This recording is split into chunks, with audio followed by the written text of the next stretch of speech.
Hello, good afternoon. Coming up on the marketplace this afternoon, Nigeria hints of not reopening its borders. The country's chief trade negotiator says action will be embarked upon when trust of member states is not gained over the issue of dumping. We have more on its effects on the impending Continental Free Trade Agreement area next year. Also, government plans to raise funds from the diaspora on course as bond is expected to be issued next year. We'll hear from the Finance Minister, Ken Ofori-Atta. Meanwhile, the Chief Executive of the GIPC hints of draft policy to promote serene business environment for multinational corporations in Ghana. Plus, Agric Minister charges African member states to address trade deficit in coffee as Africa gains only 2% of the global $100 million trade revenue from coffee. Hello once again, my name is Charles Aite. We have all these and more coming up shortly after this break.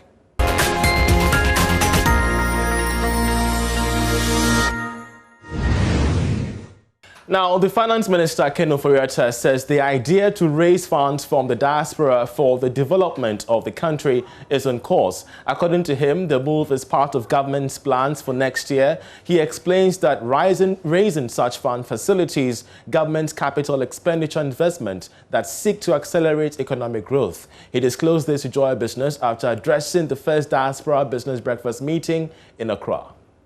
This is going to call for, we have looked at various ways of trying to do this bond. There have been various experiences in Nigeria and in Kenya, and it has been sort of underwhelming in terms of the amount of resources we're able to mobilize, though India and Israel have done very well.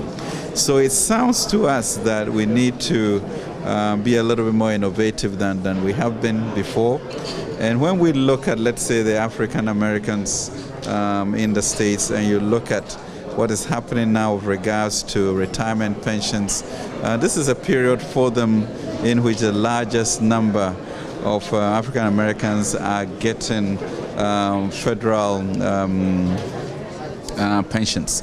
And so the question for us, if we assume some 2 million of them retiring, an average of about $30 million, $30,000 per person, you begin to see almost 60 billion that are resources that could come to the continent. The question is whether Ghana will set the type of platform which would encourage them to come, which means good IT systems, good housing, etc.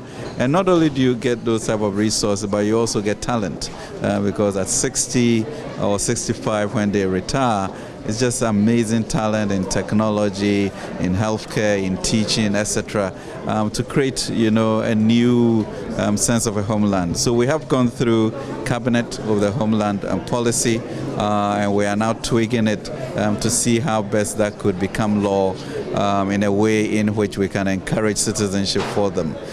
So the bond would also be around there. Next year, we got clearance from Parliament to look at $3 billion and possibly another 2 if the market conditions are good. So in the milieu is where we are looking at green bonds and diaspora bonds to see how best that can happen. Well, the meeting organized by the Ghana Investment Promotion Center, GIPC, is aimed at engaging Ghanaian returnees and other nationals hoping to establish their businesses in the country. For his part, the Chief Executive of the GIPC, Yofi Grant, hinted that the ongoing work on the draft diaspora policy will promote a serene business environment for multinational corporations in the country. In the process of formulating the diaspora policy, and it includes quite a number of things. But we are also taking examples from globally.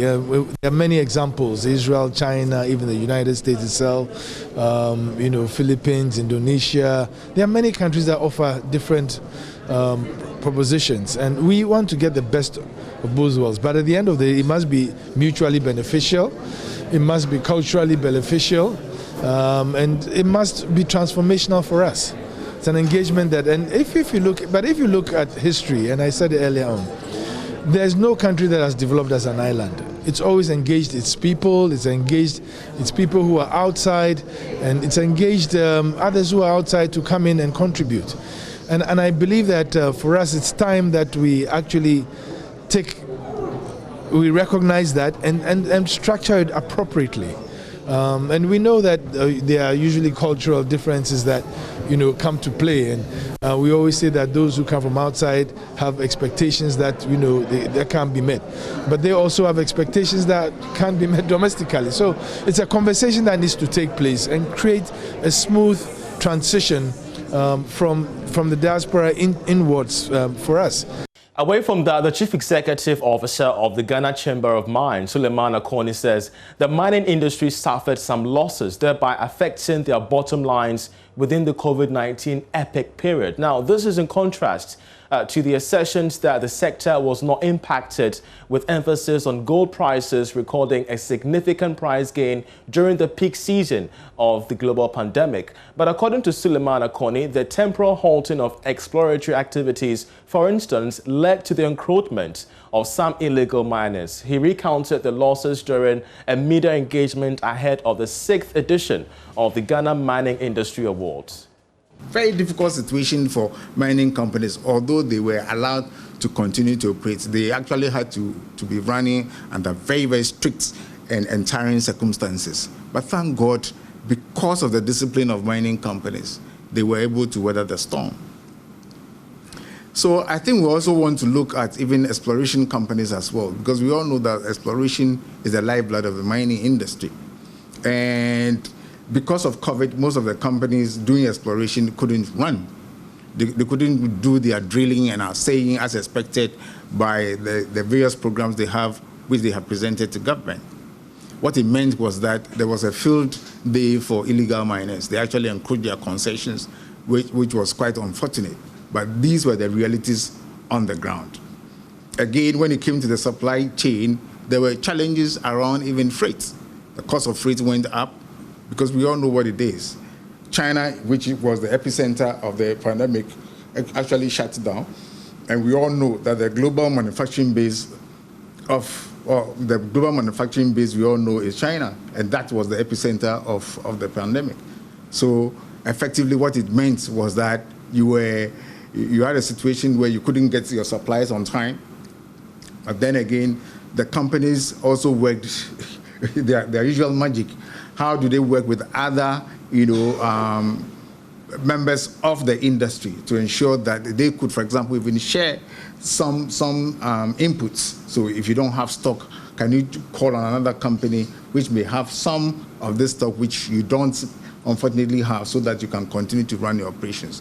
It just tells you that having a coordinating body like the Chamber of Mines really helps, even with the operations of the chamber and its member companies as well. Because I remember in the early days, you had the supply managers of the Ghana Chamber of Mines engaging, having conversations regarding what they can do among themselves to actually ride the storm, at least in the short term. So this, we were also able to work just to ensure that we're able to ride over the storm.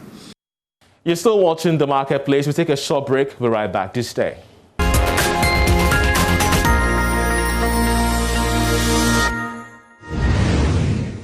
Hello, you're welcome back. Now, let's bring your attention to new development in the lead-up to the Africa Continental Free Trade Agreement, because Nigeria is raising trust issues with member states partaking of this $3 trillion trade potential. Now, the federal state's chief trade negotiator for the African Continental Free Trade Agreement, in the person of Victor Liman, announced that despite Nigeria agreeing to ratify the agreement, their borders will remain closed until Nigeria can ensure West African neighbors don't dump substandard goods into the market. Just take a listen to him when he spoke to Arise Television in Nigeria.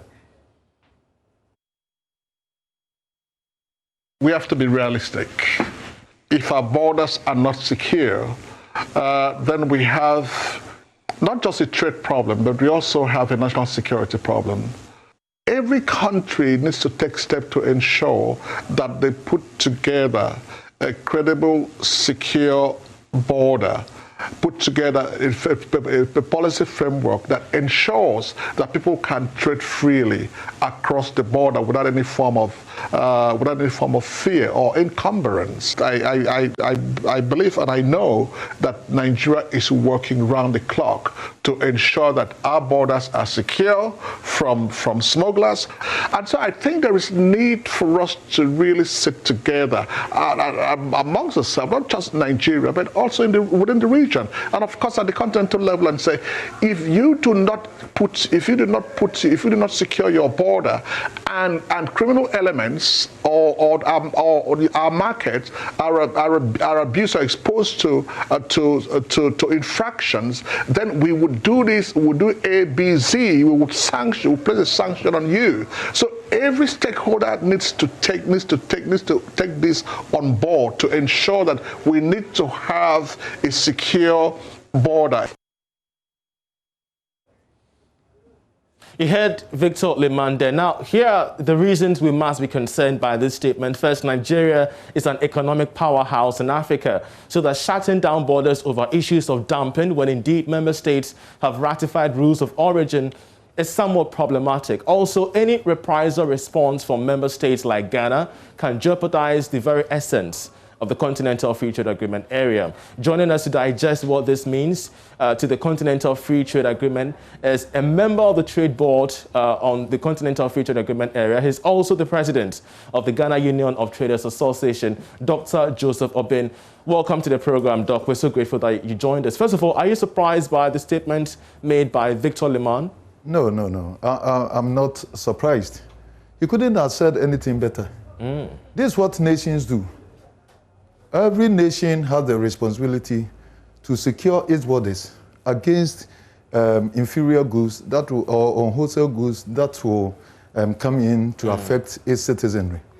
You protect your economy by way of curbing these substandard goods coming into your country. And this is exactly what they are trying to do, and it's in perfect order. But of course, it raises trust issues in the wake of the Continental Free Trade Agreement area. Yeah, within the framework, it does not say that people should import from outside the continent substandard goods and reship into member countries. That's not what the protocol says. The protocol underlines the rules of origin. Sure. The whole protocol dwells on the rules of origin, and that once we've ratified the rules and the goods that we intend selling among ourselves, when this information is given, when enough education is given to member states, knowing what goods they have to transport, then it will solve the problem that he's foreseeing. Sure, but Doc, we're hearing Victor there, the trade negotiator for Nigeria, speaking about protecting their borders, much more of a protectionist approach in the wake of the Continental Free Trade Agreement area. How much of a threat do you think this could pose if respective member states also decide to be restrictive of their borders? Yeah, he is citing security. All of us are threatened with security. The influx of illegal migrants into one's economy, because trading doesn't mean relocating into one's country. And that if they are afraid of security, they have every right. But then, do you have to close your border? That's the only thing. You can check these things without necessarily closing the borders. Because then you have to make sure that the framework that establishes these protocols is ensured, and that everybody is doing the right thing. In that case, goods can trickle in without necessarily being panicked with the security issues. Substandards can be checked at the borders.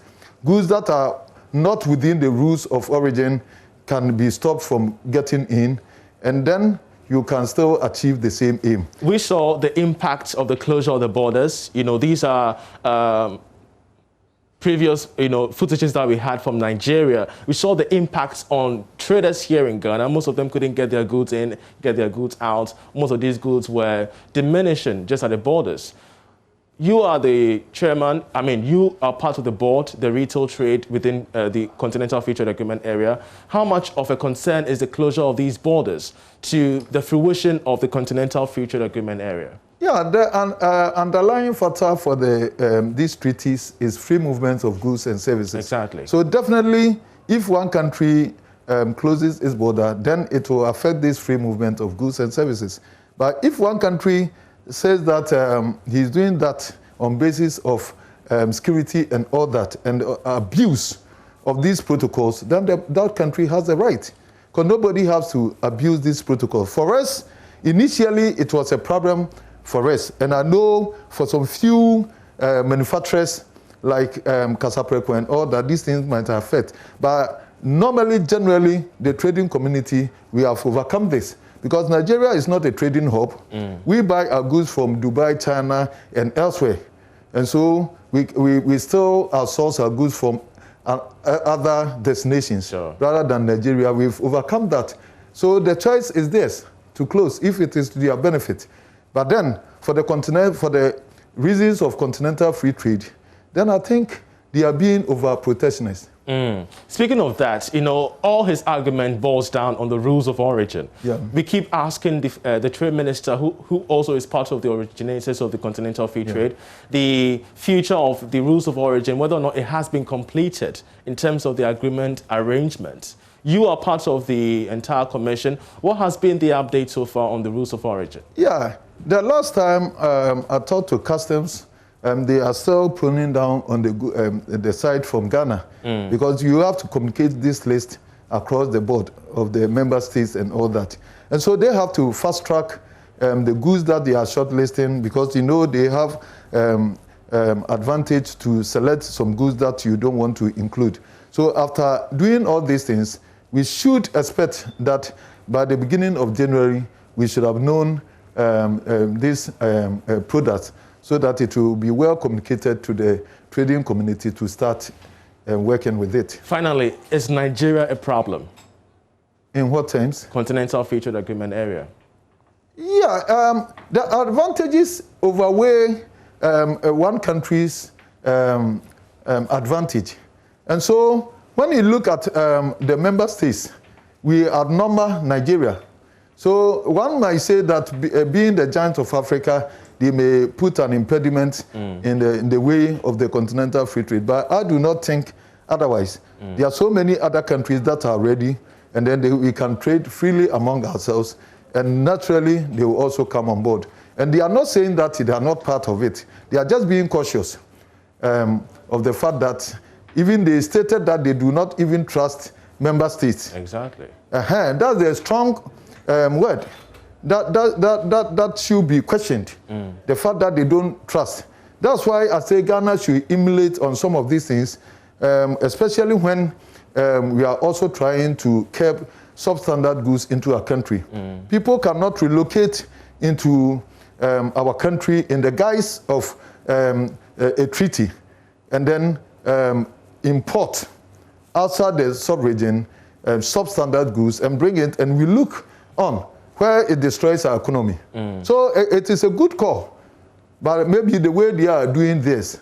But if we should find a way also to clamp down on this substandard good that is being brought in by these recalcitrant foreigners, making sure that they do not even come here without the necessary documentation and make sure that they are out of the trading sector, then we would have achieved our aim, or the same way Nigeria is also doing. Dr. Joseph Obeng, we are so grateful that he joined us. He is president of GUTA, as well as part of the Commission on Retail when it comes to the Continental Free Trade Agreement area. On this note, on this particular development rising from Nigeria regarding the trust issues amid the Continental Free Trade Agreement area, of course, African countries that may not have what it takes to begin trading under the agreement in January 2021 will receive some support from the Secretariat. This is to ensure that no country is left behind in the world's largest trade deal after the creation of the World Trade Organization. There is more in this report. series of meetings to prepare for commencement of trade is in line with the objectives of ensuring that all member countries put in place the necessary mechanisms to be able to trade from January 2021. Head of the AfCFTA affairs at the Ghana Revenue Authority, who is also chairing the Committee on Trading Goods and the Subcommittee on Trade Facilitation and Customs Operation, Feshin Akoto, told Joy Business that countries that will be ready by the January 2021 deadline will be given the necessary support. When you look at the main framework agreement, there is a provision that we should have in mind that we are all not of the same level in development. Some of the countries are more developed than the others. So in dealing with such countries, we should be very considerate, looking at their level of development.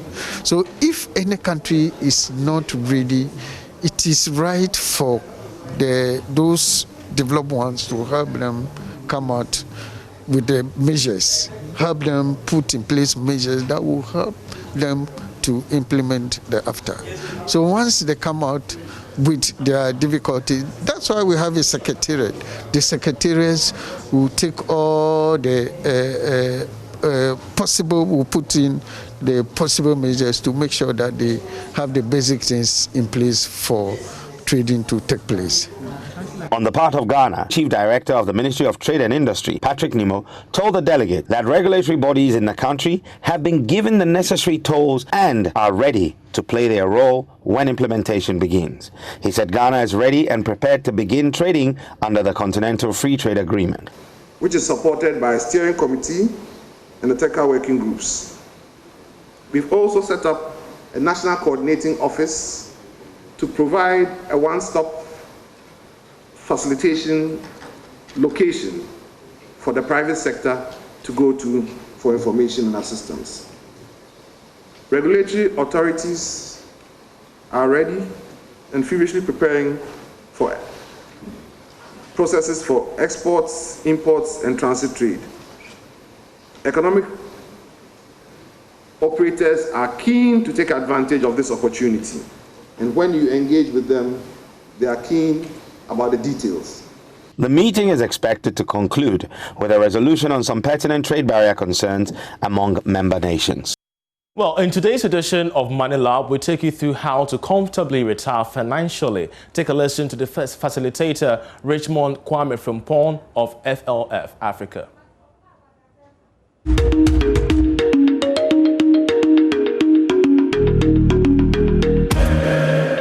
On Money Lab today, we want to go a little bit deeper into the topic of retirement planning. Retirement planning is one of the critical topics on our financial services universe today. Statistics even show that out of every 100 Ghanaians who retire today, only 2 retire financially independent. That is to say that only 2 retire today and they have whatever it takes to maintain or even advance their standard of living just before they retired. Only 2 people are able to work even after they retire when they want to, not because they have to. So you notice that even after retirement, majority of the working class or the working population in Ghana will still have to work in order to survive. To avoid this, begin your journey to planning for retirement today by opening a retirement account that you put regular income into, so that by age 60, you will have more than the regular income you receive from SNIT.